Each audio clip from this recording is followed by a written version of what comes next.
nós estamos juntos, meus amigos, estamos unidos, não obstante as dificuldades, os problemas, os percalços desta jornada, nós todos seremos vitoriosos se perseverarmos até o fim, conforme nos ensina o apóstolo Paulo. A necessidade de nós seguirmos em frente.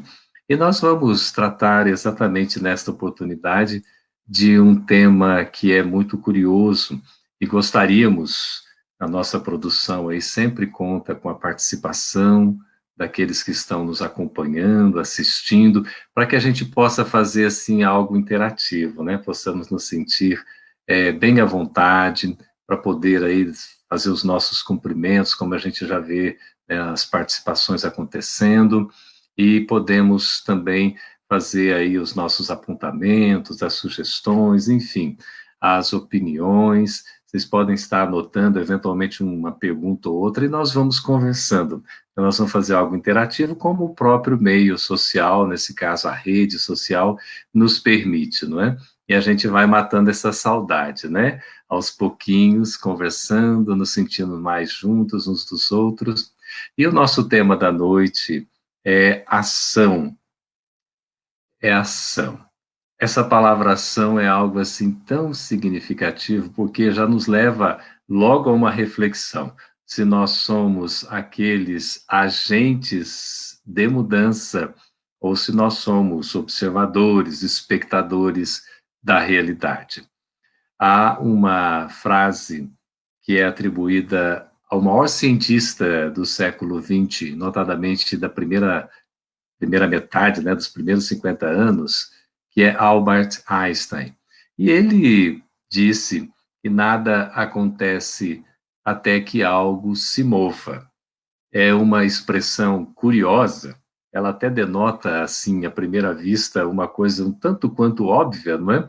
Mas quando a gente para refletir, a gente vai sentindo um pouco mais do seu conteúdo, ver como é interessante. Tanto é que Robert Ringer, ao escrever um livro chamado Ação, ele colocou no subtítulo desse livro exatamente nada acontece até que algo se mova. Então, para que alguma coisa possa acontecer, há necessidade do movimento. E esse movimento se dá pela ação. A ação denota exatamente o movimento. É aquele agente que proporciona, que dá uma propulsão para que algo possa acontecer. E esse movimento é indispensável para que as coisas aconteçam. Não tem como ser diferente. E é a mesma coisa da gente ficar observando sobre nós mesmos, como são os nossos comportamentos, pensamentos, sentimentos, as nossas vibrações ao longo dos dias que nós estamos vivendo. Então, há uma questão muito curiosa que a gente faz uma análise sobre a nossa vida. E a gente costuma, assim, segmentar, pelo menos de forma didática, né? Uma estrutura que ela é mais, assim, para nossa compreensão. A nossa vida, como se fossem aqui os 5 dedos da nossa mão, que geralmente a gente tem os 5 dedos, não é isso? Então, a gente colocaria, os 5 dedos representariam as nossas facetas da nossa vida. Então, a gente teria a primeira faceta, que é a pessoal. Todos nós somos uma pessoa, somos uma personalidade, temos um nome, inclusive, como um registro civil, que vai exatamente indicar quem nós somos, não é? Quando nós perguntamos, né, quem é você, Rose, né? Ou quem é você para a Rose, ela vai responder com o seu nome, não é? Quem é você? Perguntando para a Enise, ela vai responder, eu sou Enise, porque a gente responde com o nome que nós temos. É a forma de nós nos identificarmos em termos da nossa personalidade. E a personalidade é exatamente a maneira pela qual a gente se identifica numa existência. Então, a existência física, segundo o entendimento da doutrina espírita, ela tem um começo no momento em que há a fecundação do óvulo pelo espermatozoide. Nesse instante, o espírito se une a esse futuro corpo e ali já começa, então, o processo reencarnatório. E depois tem o seu desdobramento, né, na vida intrauterina, o nascimento, a fase infantil, depois a adolescência, não é isso? A juventude, a fase adulta, e chega na terceira, na quarta, na quinta idade, enfim, nessa melhoridade, como se chama, que é praticamente a fase final da existência física, e depois ocorre a morte do corpo físico. Havendo a morte do corpo físico, uma das definições de morte é a extinção da vida orgânica. Então, no momento dessa morte, quando ela ocorre, o espírito se afasta, nós nos afastamos, não é? Seria a morte do corpo físico, então, segundo o Livro dos Espíritos, que provoca o afastamento do corpo físico, né? Do espírito, aliás. Isso é uma das conceituações. Então, a vida, falando da parte física, da existência física, ela começa nesse momento da concepção e vai se extinguir no momento da morte, da extinção da vida orgânica. Só que nós temos um antes e nós temos um depois, conforme a gente vai ver. Quando a gente fala de personalidade, é a personalidade pela qual a gente se manifesta. Então, numa existência física, hoje, por exemplo, eu sou Geraldo Campete Sobrinho, né? Nós temos ali Enise Quadros, né? Valéria Oliveira, Rose Huck, não é? André Marchal Neto, Diana Maria Lima, e aí, né? A gente vai nos identificando, são as personalidades com as quais a gente se manifesta. E geralmente numa existência física, né, queridos amigos, irmãos do coração, nós temos uma personalidade, porque se a gente se manifestar através de várias personalidades, personalidades múltiplas, a gente começa a se confundir, começa, né, por isso que há o esquecimento do passado, que é uma bênção na nossa vida. Imagina se a gente se lembrasse de tudo que estaria acontecendo, né? Então nós temos essa faceta pessoal da nossa personalidade. É importante a gente cuidar de nós mesmos, não é? Tomar os devidos cuidados, aí envolve o nosso próprio corpo, né, que a gente tem que cuidar bem do corpo, ainda mais nesse período de pandemia, é preciso, né, a gente se movimentar, a gente fazer os exercícios, se alimentar da forma adequada, não é isso? E nós estarmos cuidando, então, não é, Luciana, de forma adequada para que a gente se sinta bem. E aí tem todo esse cuidado com o nosso corpo, tem o cuidado conosco mesmo, em sentido do nosso ego, seria mais da nossa forma de se apresentar como se fosse a persona, que é a máscara, que é pela qual a gente se identifica temporariamente. Né? É preciso cuidar de maneira adequada para que a gente se sinta bem. Então, eu tenho uma faceta pessoal, que sou eu próprio, no sentido da manifestação temporária na personalidade em que eu estou, na qual eu me manifesto. Isso na existência física. Então, essa faceta pessoal.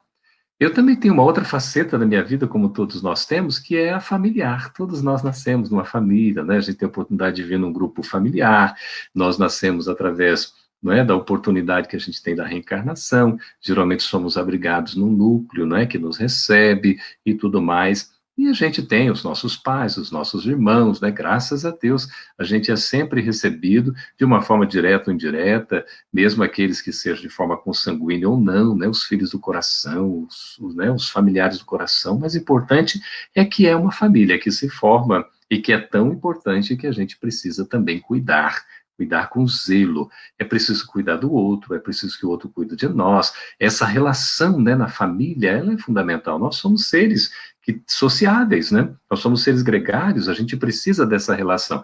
E a família é esse cadinho purificador, né? É a oportunidade que a gente tem de desenvolver, né, os nossos laços do amor, da gente trabalhar as nossas ainda arestas, né, que a gente dá uma parada aqui, outra acolá, nem sempre a gente vai encontrar os amigos, né? Encontramos sim muitos espíritos afins, mas também nós temos aqueles que são às vezes, né, oponentes, são adversários, que vêm assim para que a gente possa aprender a se relacionar, a nos relacionarmos no sentido do entendimento. Por isso que nem sempre a família vai representar aquele mar de rosas, né? Às vezes tem muitas dificuldades, tem muitas, assim, percalços, desentendimentos, mas a família faz isso mesmo, né? Que a Valéria está colocando, é a oportunidade da gente cuidar um do outro. Se tem uma coisa que haja cuidado, é na verdadeira família. A família, olha, a gente pode até brigar entre nós, mas se algum terceiro entrar na briga, a gente já briga com ele, porque deixa a gente brigar, que a gente tem o direito, né? E a gente acaba se entendendo. Então, até falei, deixa a família, vai se cuidando, vai se virando. E quanto mais bem estruturada tiver a família, evidentemente melhor para o próprio equilíbrio social, não é? É o que Luciana está dizendo, é tão bom ser cuidada e se sentir amada, não é? Isso é fundamental, esse acolhimento, nós nos sentirmos assim, não é que somos bem recebidos, a gente vai se fortalecendo, a gente vai podendo desenvolver a amizade, que é o companheirismo, que se dá também pela convivência. E aí a gente vai aprendendo a se amar, mesmo que a gente não ama assim espontaneamente, vai desenvolvendo esses laços do amor pela própria relação. Então, nós temos essa faceta familiar que é importante a gente cuidar, sempre agradecer, gente. Agradecer aos nossos pais, aos nossos irmãos. Emmanuel diz que só pelo fato da gente estar na relação com o outro, a gente já tem que agradecer a ele. Olha que coisa boa, porque a gente sempre aprende com o outro, né? E tem oportunidade de compartilhar também o que nós sabemos. Então, essa faceta familiar é muito importante. Existe uma terceira faceta que é a social. Nós temos essa questão da nossa existência, da gente cuidar também da relação interpessoal. Nós lidamos com as pessoas no trabalho, né, no ambiente de trabalho profissional, no ambiente do trabalho da casa espírita, na sociedade de um modo geral. A gente precisa cuidar disso, porque nós somos, de fato, seres gregários, seres sociais, e que nós precisamos estabelecer as bases através de pontes que nos unam, e não de muros que nos separam.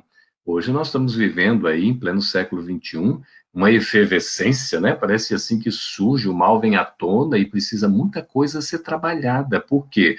Porque parece que a gente tem um discurso do ódio, as pessoas vão se manifestando com tanta raiva, né? Com tanta, assim, disparidade, uma falta de bom senso, de sensatezas, ofendendo, magoando, não é? Fazendo mal ao outro, é uma coisa, assim, que nos deixa perplexos, mas a gente não pode desanimar, não. Tem que seguir em frente, temos que colocar o bem pelas nossas próprias ações, sermos aqueles seres urbanos, né, no sentido de termos a urbanidade, a educação, de nós sermos aquelas pessoas que somos éticos, né, que nos colocamos de fato no caminho do bem, somos transparentes, somos verdadeiros, enfim, a gente vai se esforçando nessa caminhada aí para que a coisa possa melhorar. Então, a sociedade é fundamental. Naquele relatório que Jacques Delors apresenta para a Unesco, né, da virada do século XX para o século XXI, e então do segundo para o terceiro milênio, coloca exatamente que nós precisamos aprender a fazer, aprender a conviver. Então, é fundamental essa convivência, a convivência que levam aos laços de fraternidade, de solidariedade, não é? Nós vivemos num regime, queridos amigos e irmãos do coração, de interdependência. Interdependência, nós nos dependemos, digamos assim, mútua ou reciprocamente. Não há como a gente viver sozinho, isolado. Nós precisamos do outro, assim como o outro ele precisa de nós. Então, essa convivência também na sociedade vai fazer com que nós desenvolvamos as nossas potencialidades, as nossas faculdades, os nossos talentos, tudo que a gente tem ainda em estado latente dentro de nós que precisa ser trabalhado. A relação, a convivência vai fazer com que isso desabroche e precisa ser, então, ali experienciado para que a gente possa desenvolver.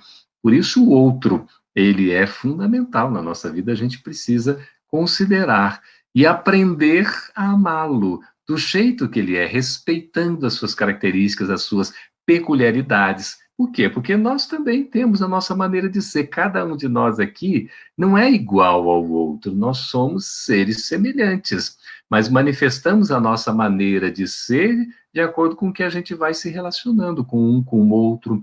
Assim também nós recebemos do outro, e é importante a inclusão. Incluirmos-nos e trazermos os outros nessa convivência social para um sentido de pertencimento, das pessoas se sentirem harmonizadas, a gente exercitando esse amor verdadeiro que o Evangelho nos ensina, amar a Deus, amar ao próximo, amar a nós mesmos. Esse é o grande desafio. Não é porque o outro é diferente que ele não tem valor. Até por ser diferente é que ele tem um valor e merece ser respeitado. E a gente precisa aprender a aprender com o que os outros têm para nos ensinar. Porque sendo diferente, ele tem outras experiências, tem outras vivências, não é isso? E vai sempre nos trazendo visões distintas das nossas. Isso é fundamental nesse processo de integração, numa visão sistêmica, harmoniosa, de fraternidade.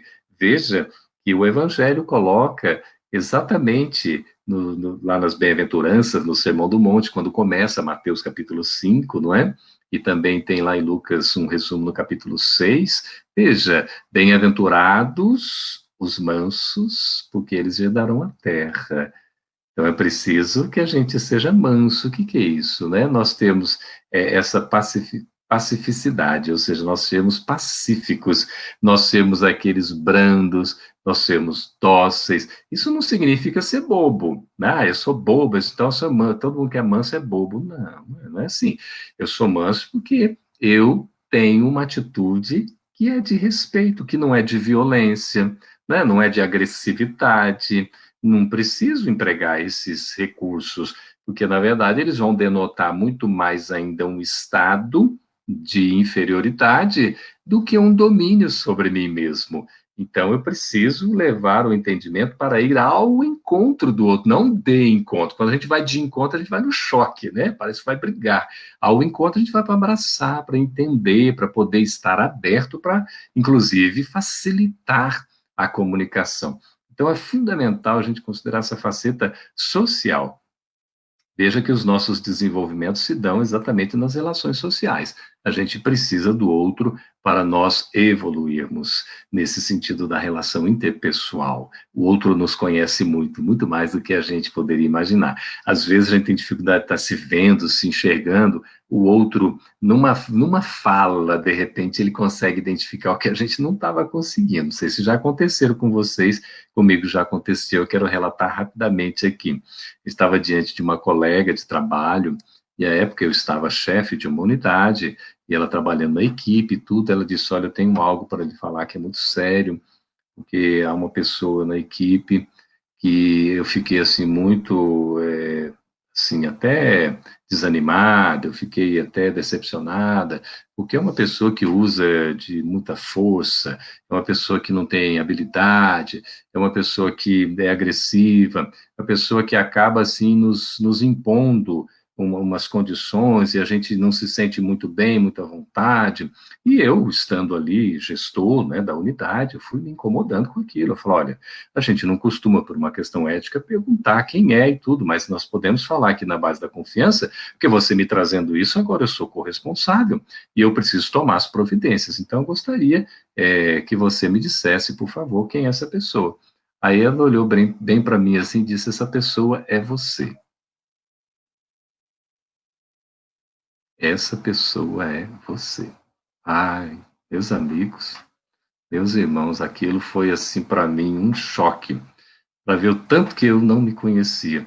E isso já faz tanto tempo, eu continuo sem me conhecer, mas estamos nessa viagem, nessa busca. Mas até hoje, depois nós tivemos outra oportunidade, depois de passar praticamente 2 décadas. Olha que coisa impressionante, né? Estamos ficando jovens há mais tempo. E eu agradeci a ela, eu tive a oportunidade. Ela nem se lembrava, mas aquilo nunca me esqueci. Por quê? Porque me tocou profundamente, não é? É uma coisa significativa.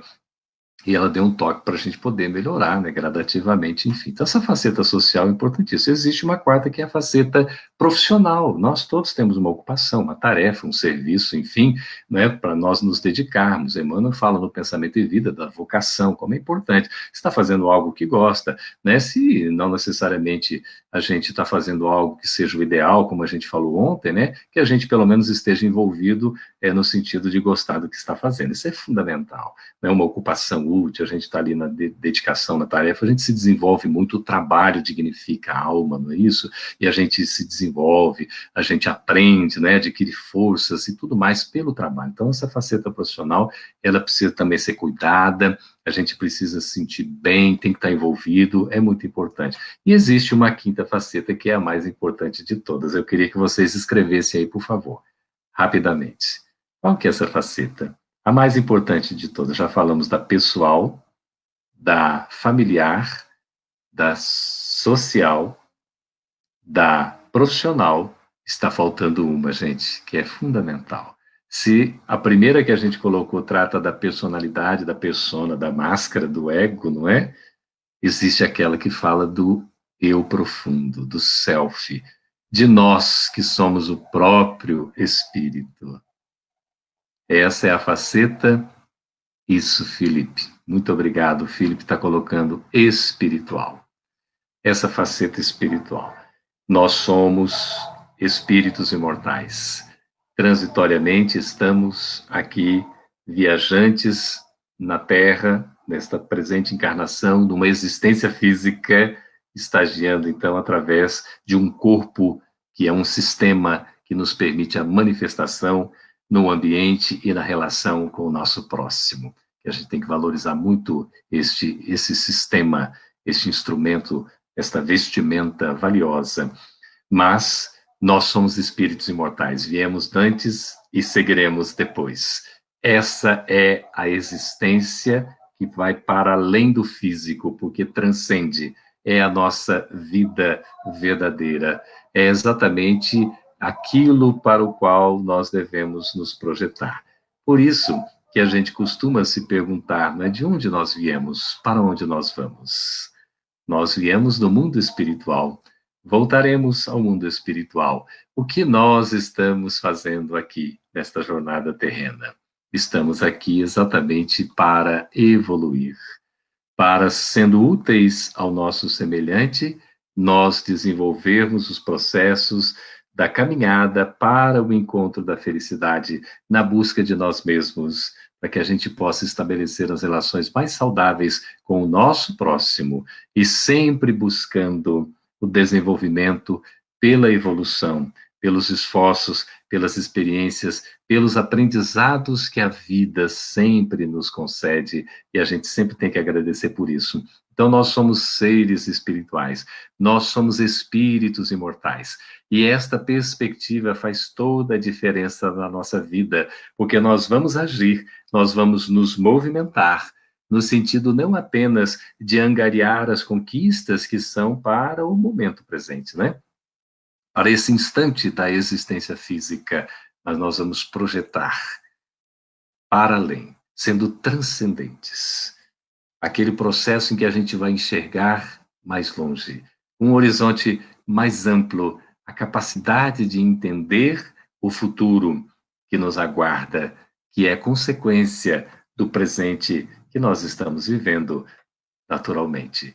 Então, nós temos, com essa perspectiva, uma ampliação do nosso entendimento, porque a gente consegue, com isso, nos colocar diante da prova, e quando é a prova de fogo, como esta que estamos enfrentando neste momento de pandemia, de uma reclusão social, não é? De um afastamento social, que é uma oportunidade de recolhimento espiritual, uma volta para dentro de nós mesmos, nesta provação coletiva mundial que nós estamos vivendo, que envolve todo o mundo, é uma coisa impressionante.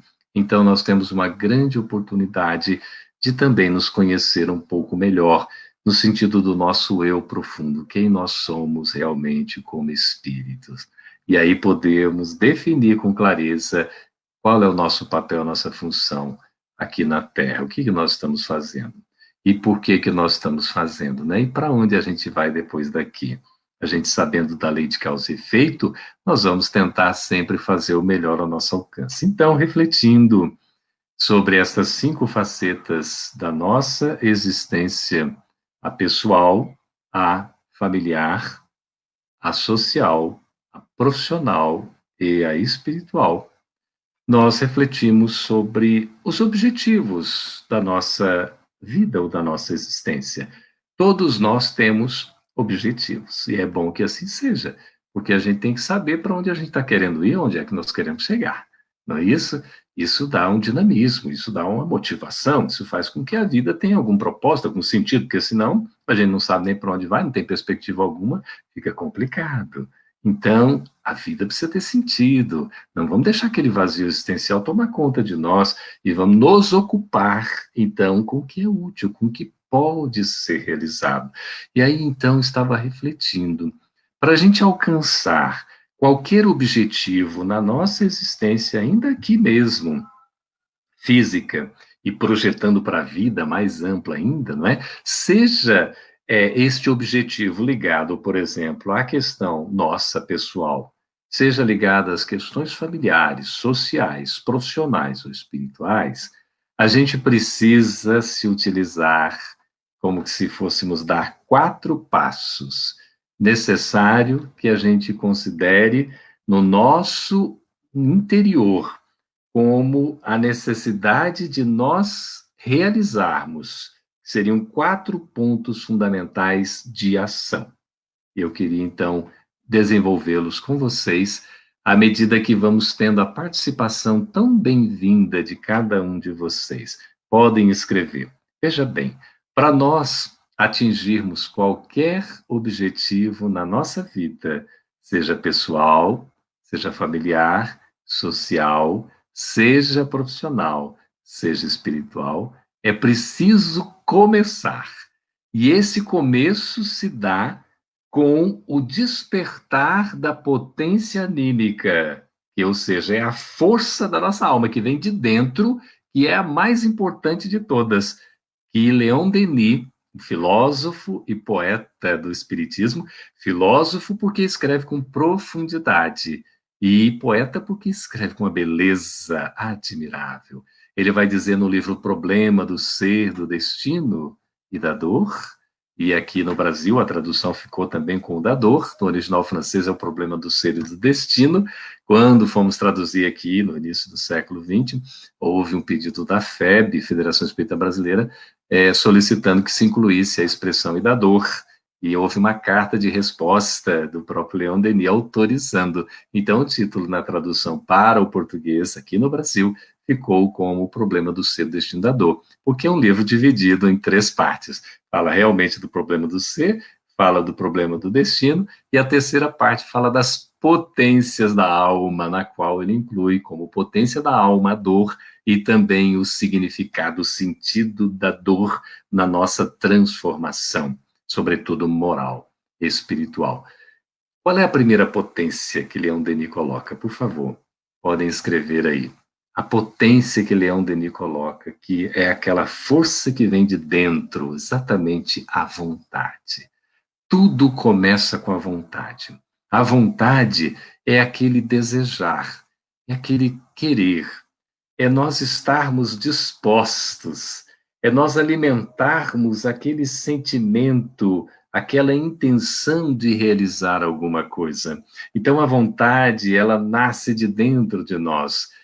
Diz um ditado popular que quem tem boa vontade já tem meio caminho andado. Ou seja, quando a gente já está com a vontade posta ali, disposta, porque nasce de dentro de nós, a gente já superou a metade dos problemas. A metade do caminho já foi percorrida, porque muita resistência se dá na nossa falta de vontade, na nossa falta de ânimo, não é isso? Então, se a gente não tem vontade, a vontade implica nesse movimento inicial, a gente não tem ânimo, é como se nós estivéssemos mortos, né? Eu estou aqui como Walking Dead, né? Estou andando ali, mas não estou vivo. Ora, é importante a gente manifestar essa vontade. Diz Emmanuel que a vontade é o principal capital do ser humano. Olha que coisa interessante. Capital no sentido espiritual, evidentemente, né? Não estamos falando aqui de recursos financeiros, mas nós estamos falando exatamente dessa potencialidade que nós temos e que precisa ser posta.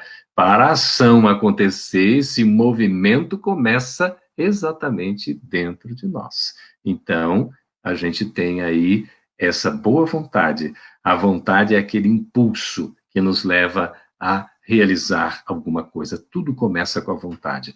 A vontade é fundamental. Emmanuel, na coleção Fonte Viva, ele faz análise da boa vontade e da má vontade. A vontade em si, ela é essa capacidade, essa potencialidade.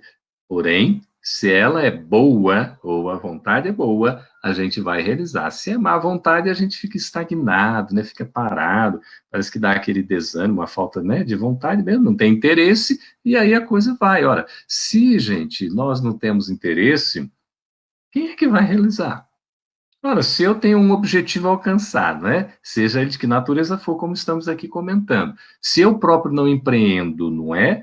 O meu interesse, a minha disposição, ora, é evidente que eu não vou alcançar. Porque o interessado sou eu que tenho que me movimentar, eu que preciso fazer. Até há um livro de Stephen Covey, ele escreveu 7 hábitos das pessoas altamente eficazes. E é um livro muito interessante, porque ele coloca como o primeiro hábito das pessoas altamente eficazes, vocês, por favor, escrevam qual é. Isso eu quero ver se vocês vão saber. Porque é o seguinte, a pessoa altamente eficaz é aquela pessoa que chega a resultado. Ela consegue resultar, ela consegue fazer algo que vai apresentar um resultado, uma modificação, uma conquista. Não é isso? Na valoração do que ela está empreendendo. Isso é um resultado. Então, a pessoa eficaz é que tem valor. Por isso, quando a gente fala eficácia da prece, não é? A eficácia da prece é o valor que a prece tem. A Luciana está dizendo, né? Tudo que é feito com má vontade não tem como dar certo. É evidente, é isso mesmo, Luciana. Se faz com má vontade, não vai dar certo. Eu sou o primeiro a não querer que dá certo, né? É por isso que Stephen Covey, ele escreveu os 7 hábitos das pessoas altamente eficazes. E começou com o primeiro hábito. Esse primeiro hábito tem tudo a ver com o que nós estamos falando. Eu acho que vocês não vão saber qual é, não. Stephen Covey. Ele fala o primeiro hábito como sendo. Então, eu vou falar a palavra e vocês vão me dizer o significado dela, tá bem? Proatividade. O primeiro hábito das pessoas altamente eficazes. Isso mesmo, Ana. Ana Casmana está nos colocando aí. Seja proativo. A motivação que a Rose coloca. A motivação vem de dentro para fora. O incentivo, o estímulo vem de fora para dentro. Né? Estar motivado, estar com essa vontade. Ser proativo. Proatividade. O que significa? É ter vontade. Claro, já vimos isso. Né? A proatividade é uma manifestação da vontade. Mas o que significa exatamente? Veja, vamos pegar a expressão novamente de Albert Einstein. Nada acontece até que algo se mova. Então é preciso que haja o quê? Ser proativo é ter interesse para que as coisas aconteçam. É tem uma palavrinha mágica que começa com inici e acaba com tiva. Iniciativa. Iniciativa. Esse é o proativo, ele tem iniciativa. Ou seja, ele começa, ele quer fazer alguma coisa, ele vai dar um passo. Não é? Às vezes, assim, olha, não tem nada pior, né? Já ouviram falar isso, do que o indivíduo. Aí não vou usar a expressão porque é uma falta de educação, não pode usar, né? Com iniciativa, já ouviram? O indivíduo que é tal ou que está tal, com iniciativa é um problema, porque ele vai gerar muita confusão. Não, todo mundo tem que ter iniciativa.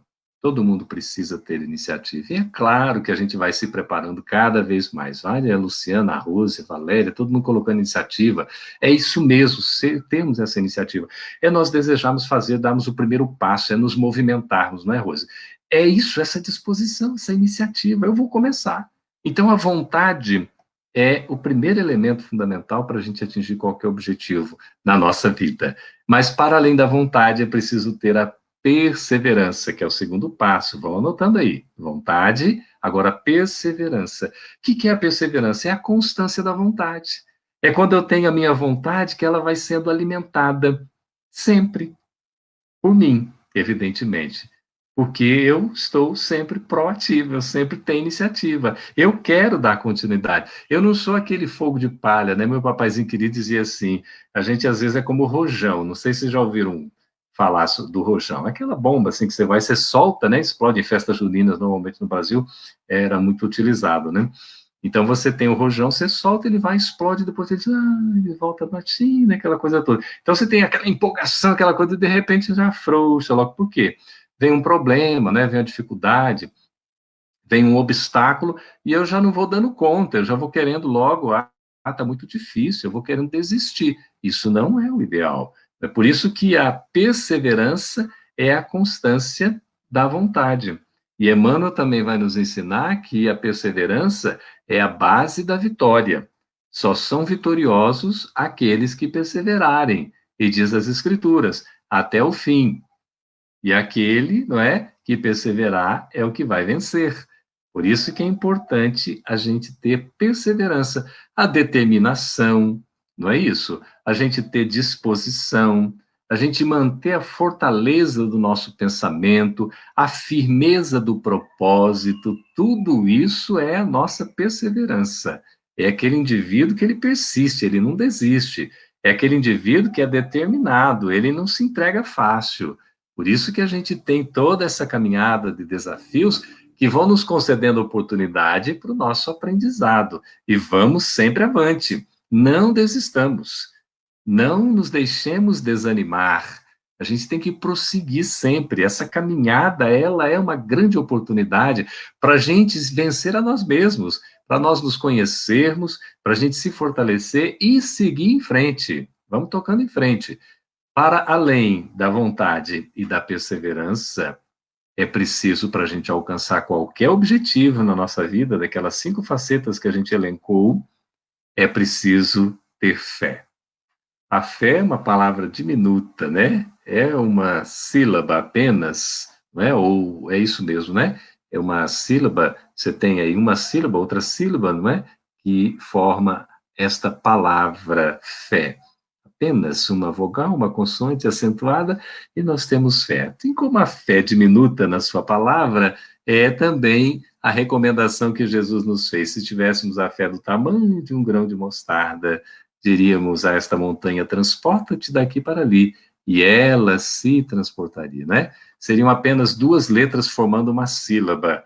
É isso mesmo, estão me salvando aí, né, coisas tão elementares, gramaticais, é isso mesmo. Então, a gente vai tendo aí, calma, Milton, que nós vamos chegar lá, que coisa linda que você já está colocando aí, não é? A gente tem, então, a questão da fé. A fé são estas 2 letras que formam uma sílaba tão pequenininha, mas tão significativa a ponto de, se a gente tivesse do tamanhozinho de grão de mostarda, que é minúsculo o grão de mostarda, impressionante, se você já viram, é tão pequenininho, a gente poderia, então, ter a força necessária para a gente enfrentar os nossos problemas e reconhecer que Deus não coloca cargas pesadas em ombros fracos.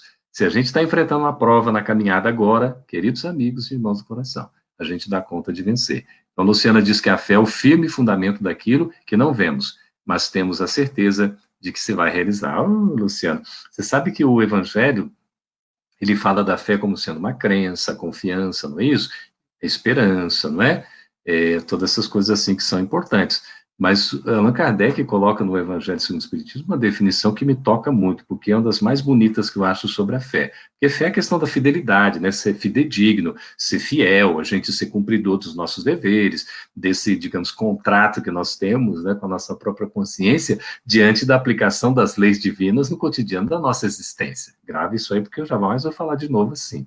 Olha só, então, o que significa essa fé? Para além da crença, da confiança, da esperança, ela é a certeza, como você coloca, a certeza de se alcançar determinado fim. Eu tenho a certeza de que eu vou alcançar aquilo que eu estou esperando.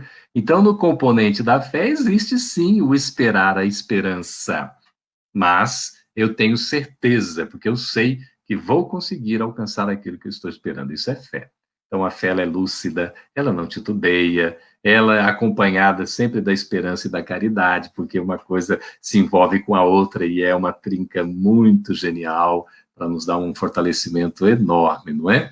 E aí nós temos, o Hamilton antecipou aqui na sua inteligência, né? O quarto passo, o quarto elemento da nossa ação para nós atingirmos qualquer um dos objetivos na nossa vida é preciso ter. Veja, eu já tive vontade, continuo tendo vontade porque sou perseverante e eu tenho fé. A fé pode ser aquela confiança em mim mesmo. Eu confio em mim, eu me preparo, eu tenho potencial, eu tenho competência, não é isso? Se eu não tiver, eu vou estudar, vou me preparar. Então, a fé é humana, como coloca o Evangelho. E a fé também é divina, a fé na espiritualidade, em Deus, em Jesus, né? Nos amigos espirituais que estão nos assistindo. Enfim, é fundamental isso, a fé humana, então, e a fé divina também. E a fé nos permite essa visão prospectiva, da gente praticamente antecipar o futuro, porque nos dá essa lucidez. Agora, o Hamilton colocou a outra palavra. Eu tenho já aqui, mantém só um pouquinho aí, produção, por favor. Eu tenho aqui, né, para alcançar qualquer objetivo da minha vida como processo de ação, a vontade, que é o elemento inicial, a perseverança, que é a constância da vontade, a base da vitória. Eu tenho fé, porque eu tenho confiança e eu tenho certeza, né? Estou buscando fazer o meu melhor, é isso, estou me dedicando e confio na proteção divina.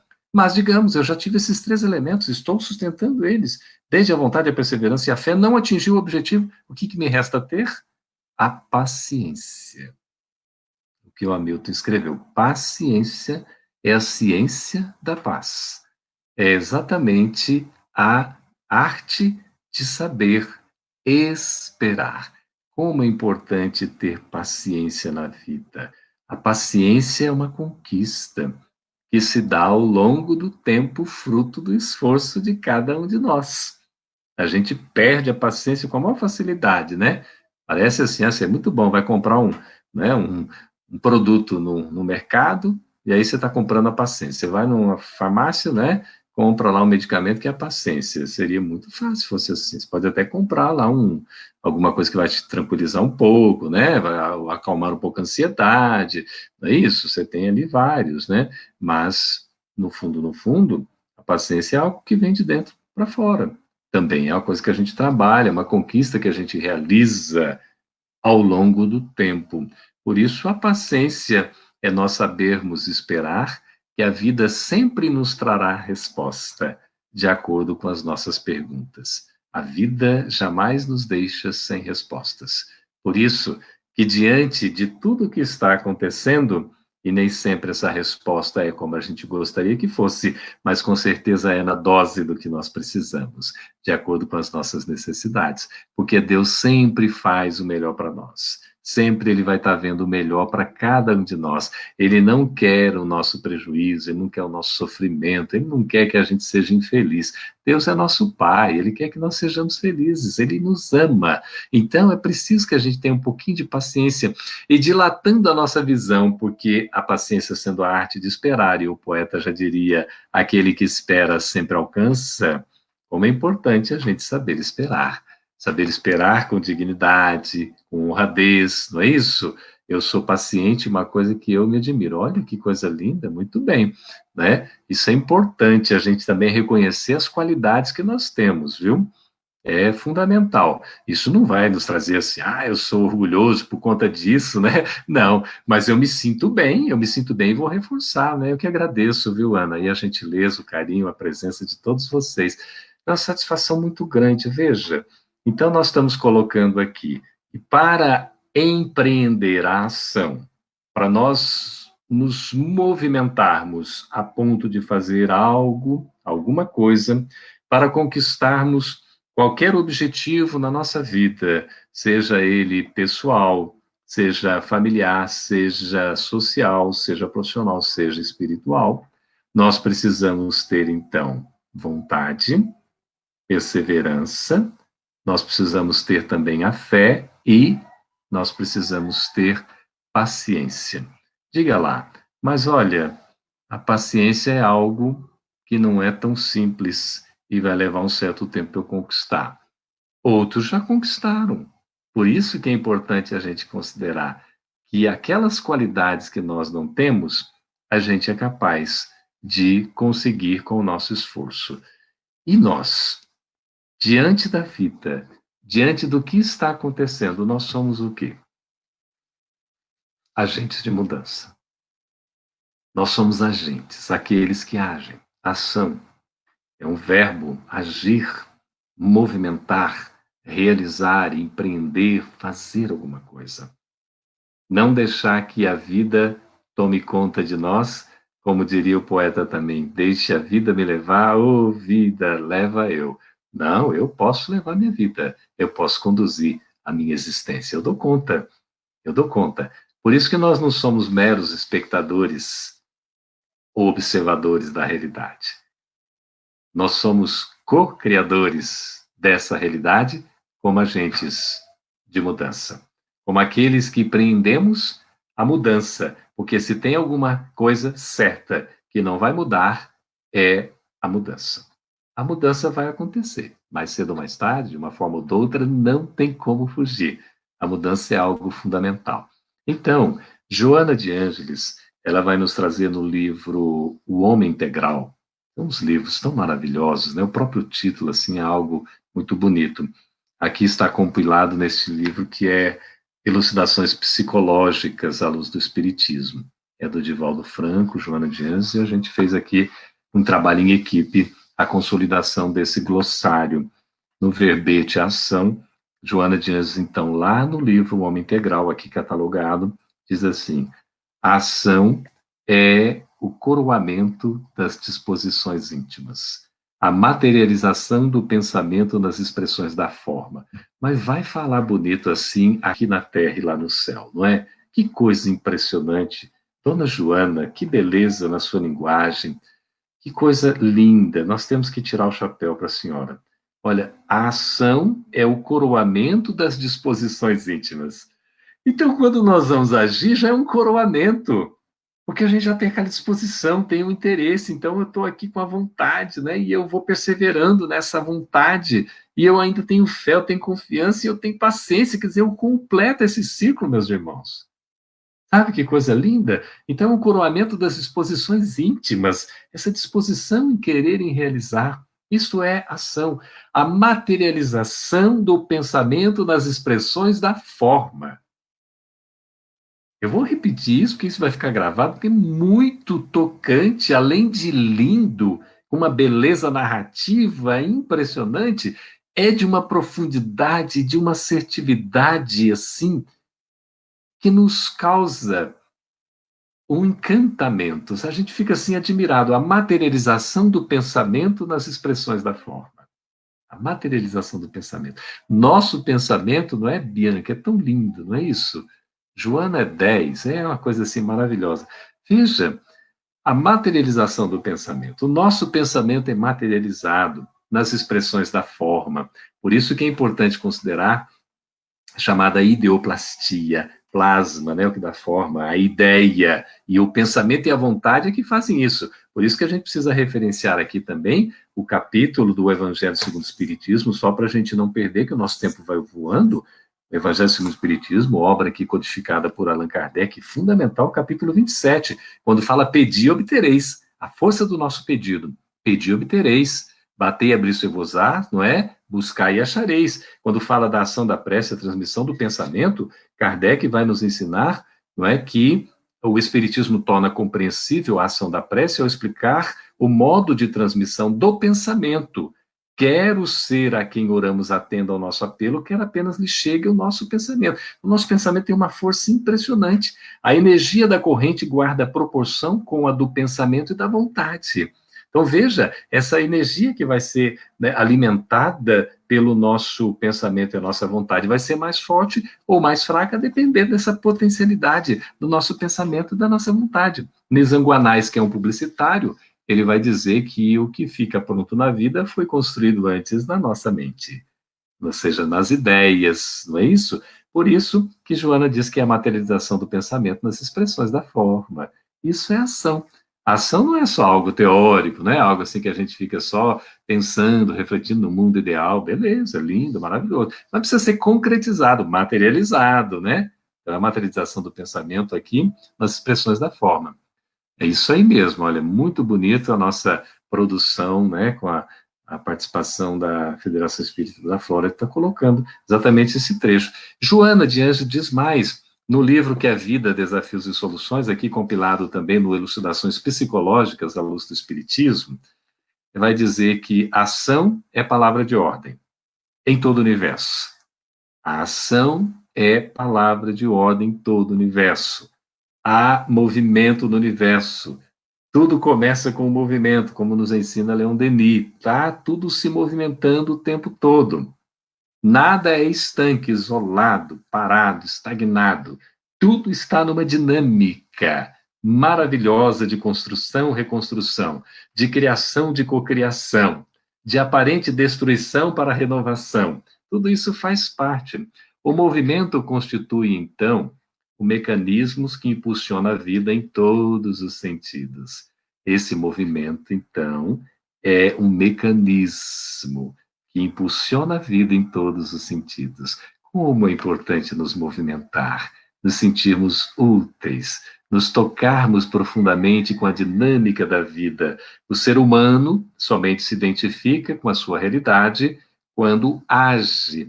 Nós só vamos nos identificar com a nossa realidade, ou seja, com o nosso eu profundo, conosco mesmo, com a realidade espiritual, que são os verdadeiros valores da nossa vida imortal, se nós, então, agirmos.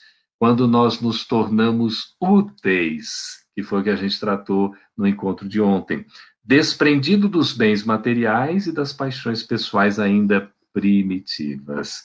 Por isso que a gente vai se sentindo aqueles seres que realizamos, que concretizamos, porque nos desprendemos do que não é útil, do que não é saudável. E eu queria trazer também agora compilado aqui do Espiritismo de A a Z, no vocábulo ação, e vai nos dizer que as ações humanas são resultantes do pensamento. Veja, o nosso pensamento é importante, tudo começa no ato de pensar. Pensar em desacordo com o que se faz é um contrassenso, e aí nós entramos no que se chama, evidentemente, de uma conciliação entre a teoria e a prática. O que nós falamos, nós precisamos viver, ou nós devemos empreender os esforços para a vivência daquilo que nós estamos aprendendo, é o que se chama de coerência. É preciso ter coerência. Então, aqui ensina para nós pensar em desacordo. Aqui quem está falando é o Dr. Giovanni Borges de Souza, falando no livro Transição, Momentos de Transição. Ele coloca que antes, pensar em desacordo com o que se faz é um contrassenso. É um contrassenso de fato, porque a gente vai fazer algo, por exemplo, diferentemente do que nós pensamos. O que isso representa para nós? Quando a gente faz algo que é diferente do que nós pensamos, nós nos sentimos o quê? Meio violados. Tempo de Renovação é o livro do Dr. Giovanni, que a gente está citando aqui, Tempo de Renovação. Nossas experiências exteriores passam antes por nossa mente, verdade, é construído na mente. Então, a boa ação é sempre aquela que visa o bem de outrem e de quantos lhe cercam esforço na vida. A ação é voz que fala a razão.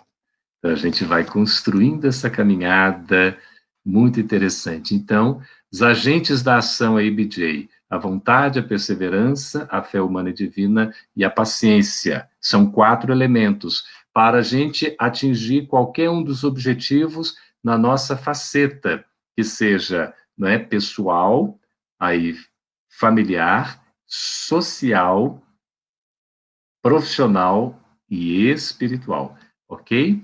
PSA, pensamento, sentimento e ação, criação. Legal, aí nós vamos com algumas, né, alguns lembretes aí. E eu queria, nós já estamos praticamente encerrando, mas gostaria de citar ainda 2 livros que são significativos para nós. Queria colocar aqui para vocês o seguinte: Para Uso Diário, um livro lindo do Raul Teixeira, e o espírito é Johannes. E ele diz, em dado momento, quando vai falar do trabalho para o bem, ele vai citar que nós devemos sempre considerar a importância da nossa vida. E ele diz que a sua vida, que é a nossa vida, pode tornar-se um estuário de felicidade. Nós podemos construir a nossa vida aqui ainda nessa existência para a felicidade relativa que nós podemos, né, construir e usufruir, num campo de alegria, evadindo-se das cadeias do remorso, né? Remorso, quando a gente comete um erro, fica com remorso, é coisa negativa. Tem que tentar trabalhar isso, superar. Do pessimismo, que também são as visões ainda muito negativas, não é isso? Da nossa própria vida. Do egoísmo, que é a chaga principal da humanidade. Do mal, não é? Porque a gente, toda vez se desvia do caminho do bem, estamos indo para o mal, nos afastamos de Deus, e isso não é bom, porque a gente vai ficar em desalinho com a nossa própria consciência, não vai dar certo. É um contrassenso, então, né? Quando nós vamos agir contrário ao que nós estamos pensando, se pensamos o bem, vamos agir no bem. Enfim, para que a sua travessia humana, olha que expressão bonita do Espírito de Johannes, né? Para que a sua travessia humana seja um hino de ventura para o seu encontro com Deus por meio do seu semelhante. Ah, Raul Teixeira, tão lindo, né? Exatamente isso. Nós vamos nos encontrar com Deus através do nosso semelhante, o nosso próximo, é o nosso caminho para Deus. E a gente precisa empreender esses esforços para conseguir chegar nesse ponto. E eu queria aqui encerrar as minhas palavras, já agradecendo a todos vocês, enquanto a gente vai se despedindo, para que a gente possa se emocionar com a leitura de um poema que é de Alta de Souza, que está no livro Alta de Souza, Gentil Mensageira do Amor. Esse livro aqui do Instituto de Difusão Espírita, não é? Pela psicografia do Cândido Chico Xavier, é uma compilação de várias mensagens que foram psicografadas, e aqui a gente tem um poema desta benemérita, não é? Que, embora tenha vivido muito pouco aqui na Terra, na existência física, e tenha escrito só um livro, não é? Enquanto encarnada, ela é que acaba estimulando todo esse trabalho da caridade, da beneficência e da benevolência, não é? Então, diz Alta de Souza mais além. A sombra em torno à estrada não te importe. Segue varando injúrias e ameaças, e estende os dons do amor no bem que faças, sem que o frio a vencer te desconforte. Sê ante o mundo um amparo humilde e forte. Levanta corações na luz que abraças, distribuindo graças sobre graças, na fé que varre a dor, a treva e a morte.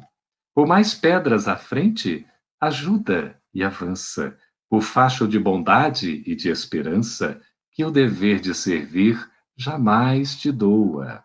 Alguém te apoiará dia por dia, a envolver-te de paz e de alegria. Esse alguém é Jesus que te abençoa.